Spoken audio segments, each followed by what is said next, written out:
La información que aquí se comparte está basada en el punto de vista del autor. Se tratarán temas paranormales, sobrenaturales, misterios, teorías, fenómenos y sucesos extraordinarios sobre el mundo en el que vivimos. Abre tu mente y disfruta del viaje. Ahora es momento de entrar en ambiente. Halloween es una de las fechas más esperadas en el año. Es el momento perfecto para reunirnos con familia o amigos a ver películas y videos de terror por la noche. Disfrutamos esa sensación de suspenso y escalofríos que recorre nuestro cuerpo, pero ¿qué pasa cuando el horror sale de la pantalla y se convierte en parte de la realidad? Mientras tú has pasado noches de Halloween divertidas, otros a lo largo de los años han cometido actos que van más allá de tus peores pesadillas. Te doy la bienvenida a Curiosidad Oscura, episodio 13. Los peores crímenes cometidos en Halloween, parte 2.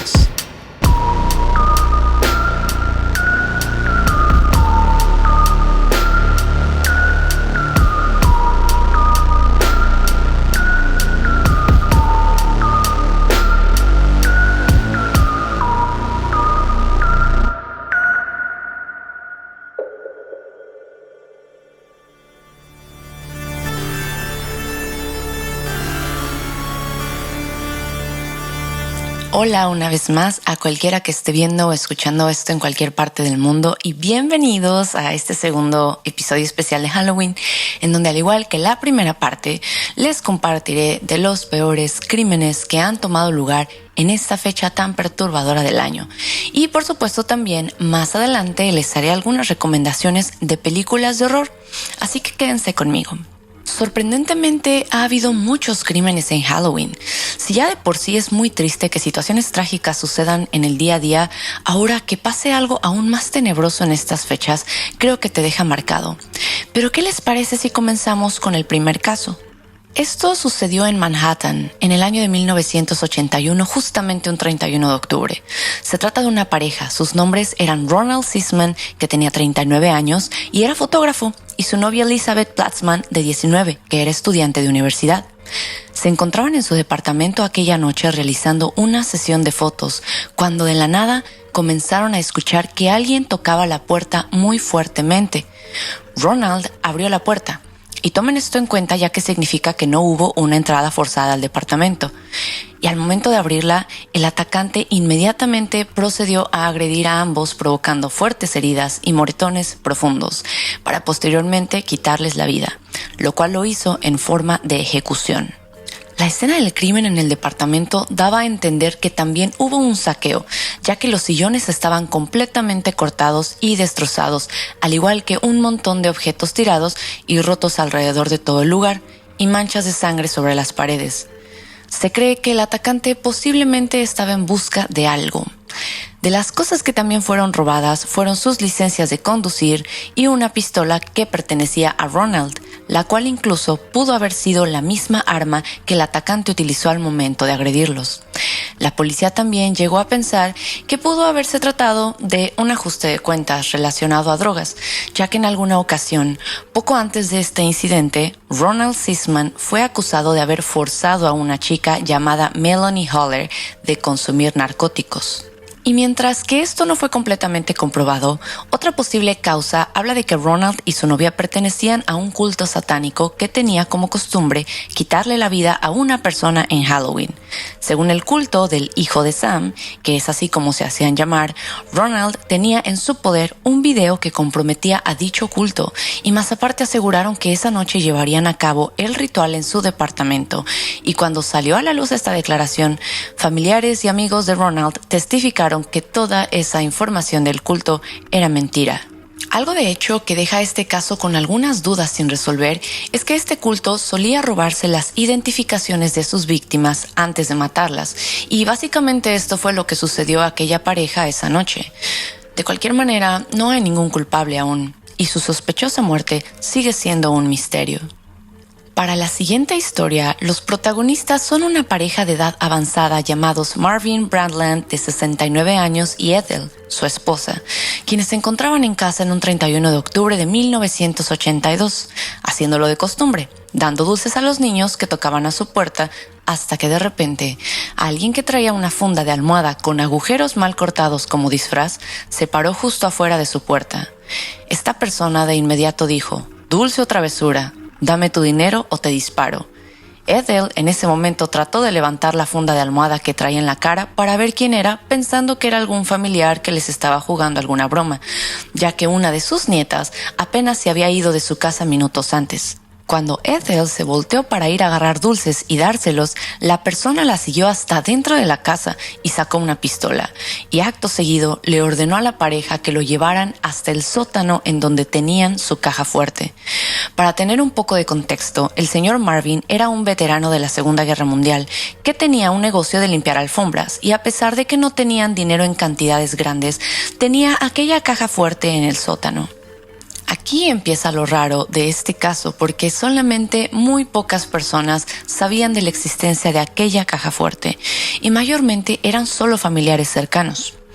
Y bueno, mientras iban caminando dentro de la casa, al llegar a la cocina, el señor Marvin pensó que ya era suficiente de aquella broma y decidió arrebatarle el arma a esta persona extraña. Acto seguido, le disparó a Marvin directo en la garganta. Y como se habrán de imaginar, lamentablemente esa noche de Halloween, el señor Marvin Brundtland perdió la vida en la sala de operaciones. Esta fue una devastadora noticia para toda la familia porque fue algo totalmente inesperado. Los familiares, cuando dieron su testimonio, literalmente dijeron que al enterarse quedaron en shock, como si su cuerpo se durmiera por completo. La hija de Marvin dijo que después de dejar el hospital, regresaron a casa para recoger medicamentos de su mamá, y cuando llegaron y vieron el charco de sangre en el piso, recordó que toda esa pesadilla que estaban viviendo era completamente real. Hay algo que se me hizo familiar e interesante en este caso. La nieta de Marvin y Ethel, recuerdan que les mencioné que antes de que este personaje extraño llegara, ella se había ido de la casa de sus abuelos apenas unos minutos antes. Bueno, ella dice que mientras iba saliendo de la casa y caminaba hacia su auto, tuvo el impulso de regresar y advertirles a sus abuelos que ya no abrieran la puerta a nadie después de las 7:30 de la noche, solamente por seguridad. Ella se lamenta mucho de no haber hecho caso a aquel instinto de regresar y decirles porque ella cree que de haber sido así, su abuelo seguiría vivo. Aquí, si se dan cuenta, entra un poco aquella sensación que a veces se activa dentro de nosotros, a la que llamamos intuición, que a veces nos advierte de cosas que creemos absurdas, pero que después nos damos cuenta que pudieron habernos salvado de situaciones desafortunadas.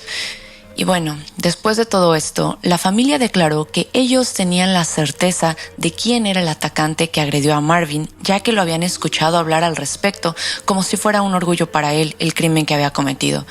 Y a pesar de toda esta información que se le brindó a la policía, y aparte que Ethel dio una descripción física del agresor, la policía nunca pudo encontrar las pruebas suficientes para su arresto. Lamentablemente, este crimen también quedó sin ser resuelto. Es una pena que a veces en estos casos coincide mucho que las personas más tranquilas o con las mejores intenciones tienden a ser las víctimas de gente con impulsos agresivos. Esto se vuelve más perturbador aún cuando sucede en una noche tan tenebrosa como lo es Halloween. El siguiente caso que les voy a compartir sucedió en Nueva York en el año 1955. Se trata de una familia conformada por Jerry Daman, que era piloto aviador, Marilyn, su esposa, y tenían 2 hijos, Steven de 2 años y Pamela de apenas 7 meses de edad. La noche del 31 de octubre transcurría normal y Marilyn junto con sus 2 pequeños fueron a una tienda ubicada en East Meadow para comprar algo de pan fresco para la cena de la noche. Ella, al entrar a la tienda, dejó a Steven junto con su hermanita en la carriola afuera de la tienda. Que antes de continuar, hago un paréntesis porque no soy madre ni mucho menos, y tampoco conozco las reglas o costumbres que se tenían en aquel entonces, pero no me hace mucho sentido que dejes a tus hijos, y más estando tan pequeños, afuera de la tienda mientras haces compras. En fin, continuemos. Eran las 2:45 de la tarde cuando Marilyn se encontraba a punto de entrar a la tienda, pero antes de hacerlo, le dijo al pequeño Steven que se portara bien. Acomodó la carriola en donde venía Pamela a un lado de muchas otras carriolas que estaban afuera también, y procedió a entrar a la tienda. Fue cuestión de un par de minutos solamente cuando, al salir, notó que su carriola y Steven ya no estaban.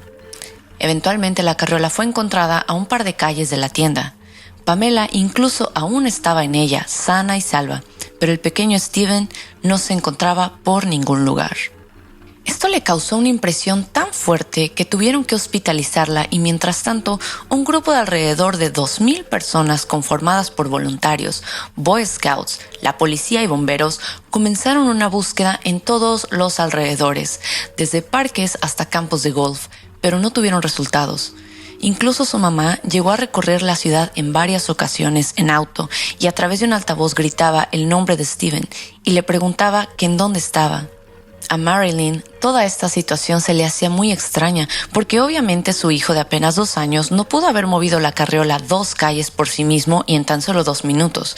Pero bueno, en general, amigos, este pequeño jamás volvió a ser visto por su madre.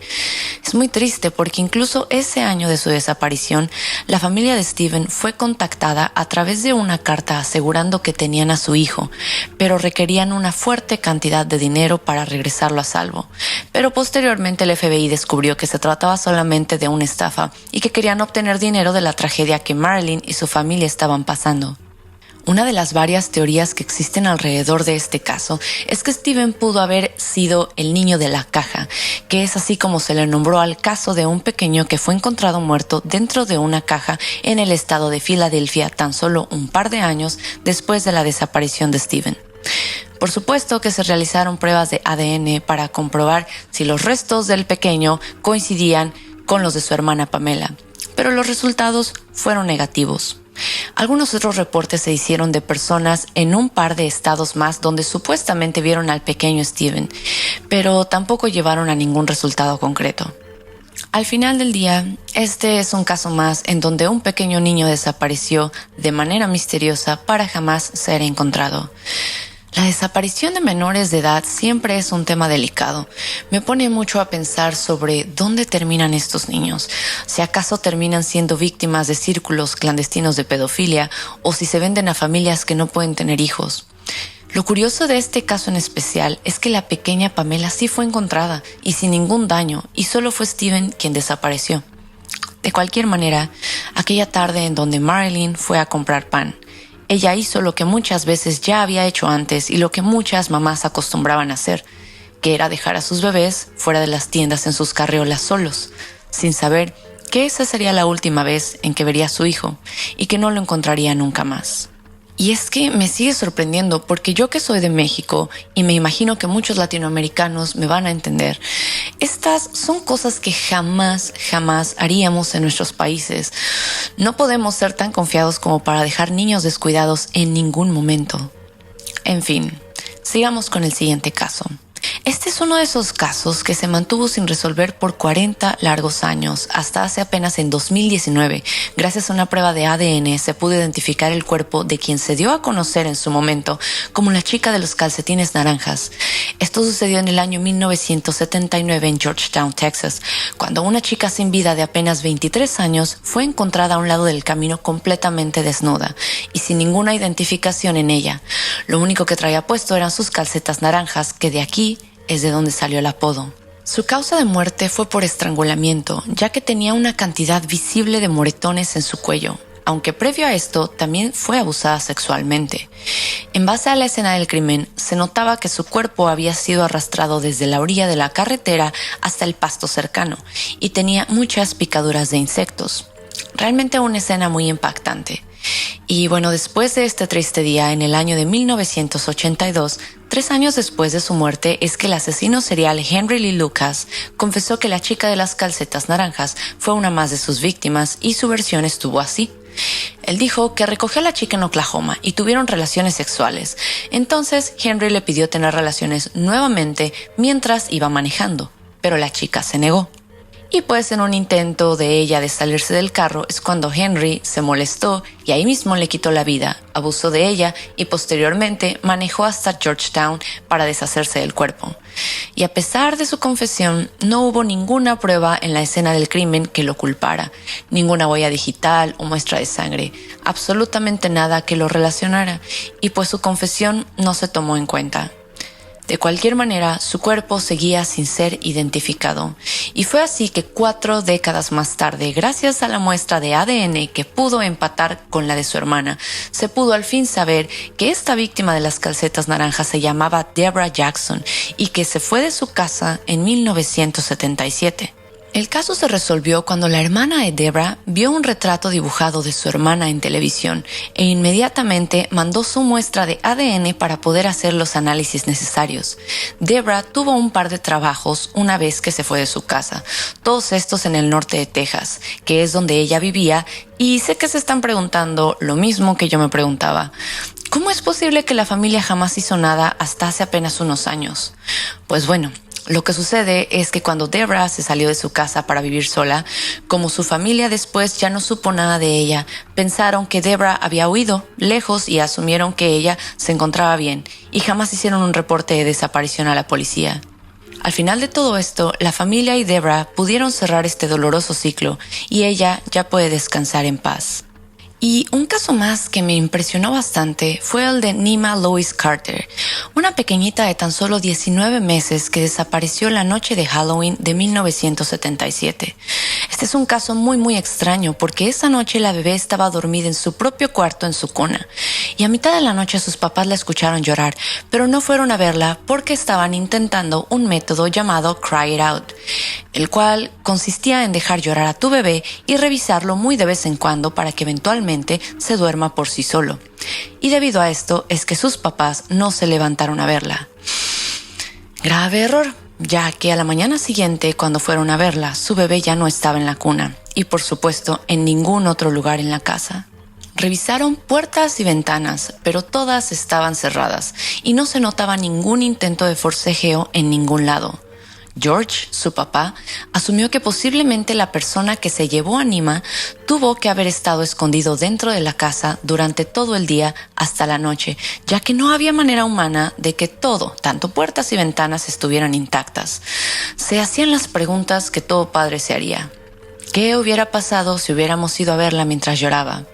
¿O si la hubiéramos llevado con nosotros a dormir? Especulaciones que fueron en vano, porque su pequeña ya no estaba ahí.